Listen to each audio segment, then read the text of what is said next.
I was definitely early. Got very lucky. So the school that I went to had relatively no presence on Wall Street, no presence in New York, very little presence in finance in general. So I kind of got lucky in that one of my friends had an older brother who had worked at Goldman Sachs. Spoke to him about his summer internship, and just him telling me about what he did was kind of interesting to me. I really didn't know what I wanted to do in the first place. I never heard of investment banking before, or at least I'd heard of it, but had no idea what it really was. And that was like, I guess, my very early introduction. And then when I did, what do your parents do? Or my father's a doctor.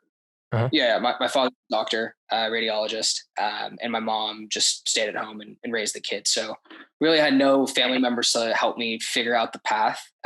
Wall Street Oasis actually was probably my best guide. Honestly, like it really was as I navigated the process, especially early on.